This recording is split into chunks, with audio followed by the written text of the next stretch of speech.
Welcome to our study channel Advish classes. तो आज हम पढ़ने जा रहे हैं सीटेट और ऑल अदर टीचिंग एग्जाम्स के पर्पज से साइंस से क्लास 6 से चैप्टर 3 जिसका नेम है फाइबर टू फैब्रिक। इसमें सबसे पहले आइए स्टार्ट करते हैं वैरायटी इन फैब्रिक्स। फैब्रिक्स में कैसी कैसी वैरायटी हमको देखने को मिलती है, यानी कि किन किन वैरायटीज़ में हमको फैब्रिक मिलता है। There is a variety of clothing material और फैब्रिक या क्लॉथिंग मटेरियल की यहाँ पर क्या है वैरायटी है, जैसे cotton, silk, wool and polyester. इसके अलावा और भी वैरायटीज़ होती हैं, ये कुछ हैं, ठीक है। यार्न क्या होता है? Take a piece of cotton fabric and try find a loose thread yarn at one of the edges and pull it out.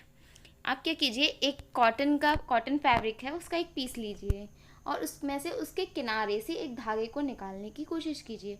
जो धागा आप निकालेंगे वहाँ से वही क्या होता है, यार्न होता है, ठीक है। अब fabric is made up of yarns arrange together.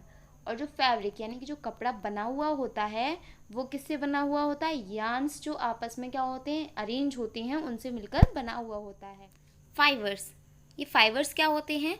The thin strands of thread are made up of still thinner strands called fibres. जो थिन स्ट्रैंड्स होती हैं यानी पतले पतले जो धागे होते हैं उनसे भी ज़्यादा पतले पतले और उसमें स्ट्रैंड्स होती हैं, उनको हम क्या बोलते हैं? फाइबर्स बोलते हैं। एग्जाम्पल के तौर पर हम यहाँ देखेंगे, when you try to thread a needle, जब भी आप सुई में धागा डालने की कोशिश करते हैं, मैनी अ टाइम, बहुत बारी क्या होता है, the end of the thread is separated into a few thin strands.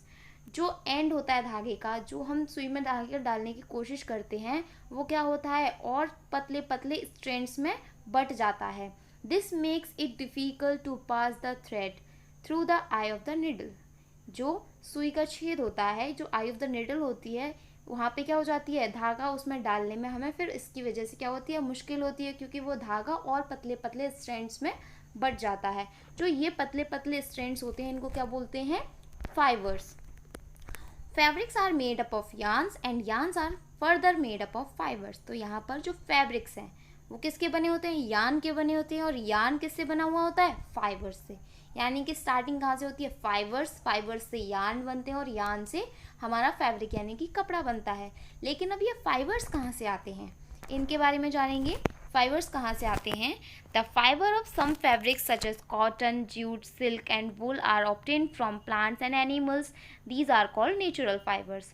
जो फाइबर्स हमें क्या मिलते हैं, कुछ फाइबर्स जैसे कॉटन है, जूट, सिल्क एंड वूल, ये हमें कहाँ से मिलते हैं? प्लांट और एनिमल से मिलते हैं। इन्हें हम क्या बोलते हैं? नेचुरल फाइबर्स बोलते हैं। Cotton and jute are obtained from plants. जो कॉटन और जूट के फाइबर्स हैं वो हमें कहाँ से मिलते हैं? प्लांट से मिलते हैं। जबकि wool and silk fibres are obtained from animals, ये हमें एनिमल से मिलते हैं। वूल हमें शीप से मिलती है और सिल्क हमें सिल्क वॉर्म से मिलती है, ठीक है।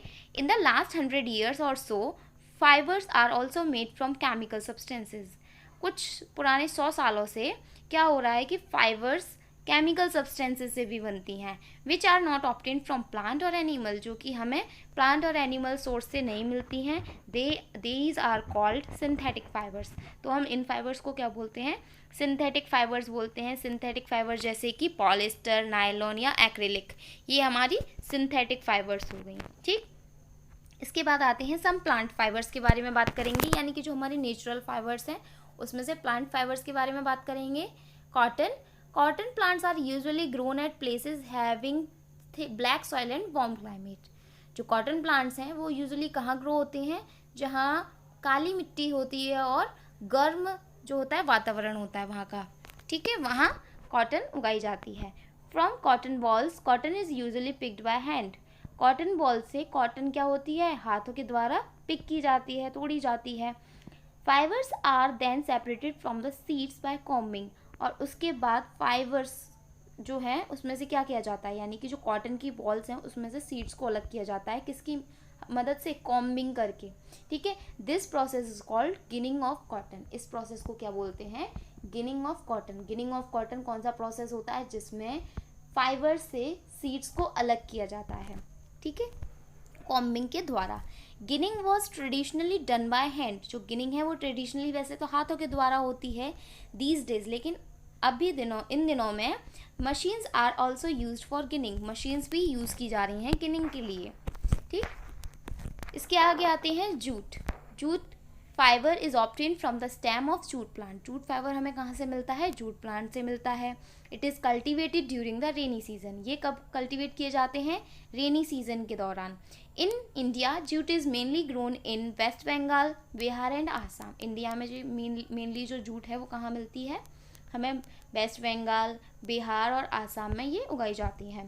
The stems of harvested plants are immersed in water for a few days. कुछ दिन के लिए जो जूट प्लांट्स के तने हैं उनको क्या किया जाता है? पानी में डुबो के रखा जाता है। The stem, root and fibres are separated by hand. जो स्टेम्स हैं वो क्या हो जाती हैं? सड़ने लगती हैं और उनमें से फाइबर्स को हैंड्स के द्वारा, हाथों से क्या किया जाता है? सेपरेट किया जाता है। टू मेक फैब्रिक्स, अब फैब्रिक्स बनाने के लिए all these fibres are first converted into yarns. जो फाइबर्स है उनको पहले किस में कन्वर्ट करना पड़ेगा? यार्न्स में कन्वर्ट करना पड़ेगा। हमने पढ़ा था अभी, ठीक है। The process of making yarn from fibre is called spinning. तो जो प्रोसेस है यार्न से फाइबर बनाने का, सॉरी फाइबर से यार्न बनाने का, फाइबर से यार्न बनाने का जो प्रोसेस है उसको क्या बोलते हैं? Spinning. A simple device used for spinning is a hand spindle, also called तकली। एक सिंपल सी डिवाइस है जो हैंड स्पिंडल बोलते हैं, उसको तकली भी बोला जाता है स्पिनिंग के लिए। ये सिंपल डिवाइस है। Another hand operated device use for spinning is चरखा। और दूसरी का नाम आपने सुना ही होगा, चरखा, जो महात्मा गांधी जी बहुत यूज़ करते थे, जिन्होंने इसकी शुरुआत की थी। तो अनदर जो है वो क्या है? स्पिनिंग के लिए चरखा है। एक चरखा किसके लिए यूज़ होता है?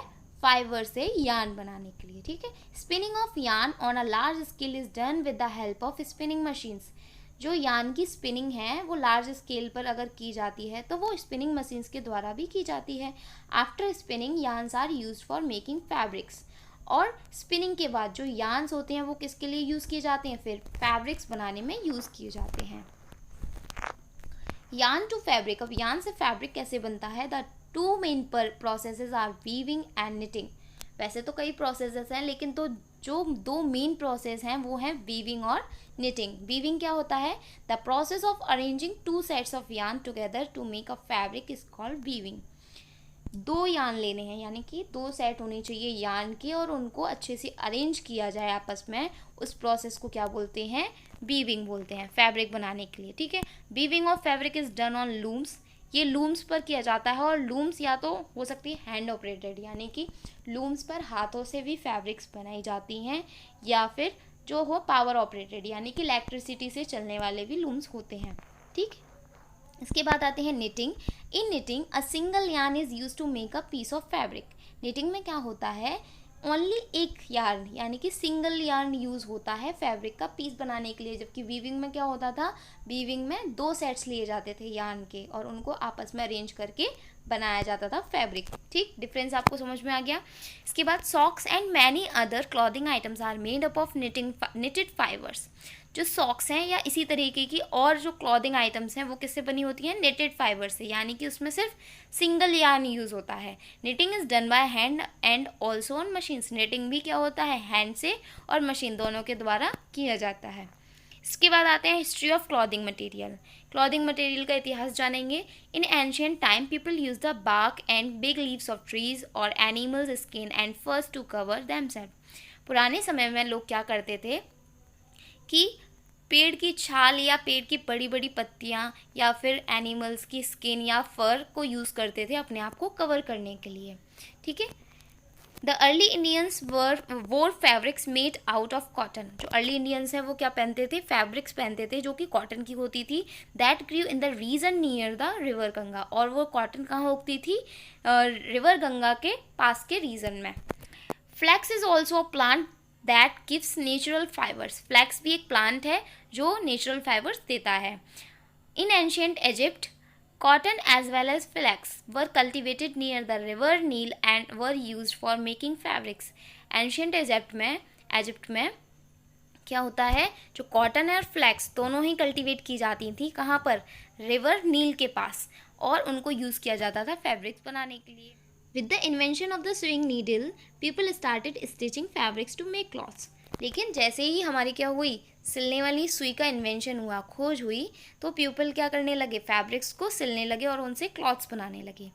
ठीक है। और आपको अगर हैरानी होगी ये जानकर कि हमारी सुई का इन्वेंशन हो गया, लेकिन इसके बाद भी कुछ कपड़े ऐसे हैं जो हम बिना सिले हुए पहनते हैं, जैसे कि धोती हुई, लेडीज़ साड़ी पहनती हैं आजकल भी, अभी भी साड़ी यूज़ होती है जो बिना सिले हुए ओनली फैब्रिक के रूप में ही यूज़ होती है। ठीक है, आगे हम देखते हैं कॉटन रोल्स। कॉटन रोल से फाइबर जब बनाया जाता है तो कौन सी प्रोसेस होती है? Ginning process. गिनिंग प्रोसेस में क्या होता था? कॉम्बिंग के द्वारा सीड्स को अलग किया जाता था कॉटन रोल से। ठीक है, फाइबर से यान कैसे बनता है? स्पिनिंग से बनता है। स्पिनिंग में कौन कौन सी दो चीज़ें थी? चरखा या फिर तकली, जिससे क्या बनता है? यान बनता है। और यान से जब फैब्रिक बनाते हैं वो निटिंग और वीविंग से बनाते हैं। निटिंग में क्या करते हैं? सिर्फ एक सिंगल यान यूज़ होता है, जबकि वीविंग में क्या होता है? दो सेट्स यान के यूज़ होते हैं फैब्रिक बनाने के लिए। ठीक है, तो आपको यहाँ तक का चैप्टर समझ में आ गया होगा और ये चैप्टर यहीं फिनिश होता है। तो अगर आपको हमारा वीडियो अच्छा लगा हो तो लाइक, सब्सक्राइब, शेयर ज़रूर कीजिएगा, और हाँ, बेल आइकन को प्रेस ज़रूर कीजिएगा, जिससे अगली आने वाली वीडियो की नोटिफिकेशन आप तक पहुंच सके। Thanks for watching.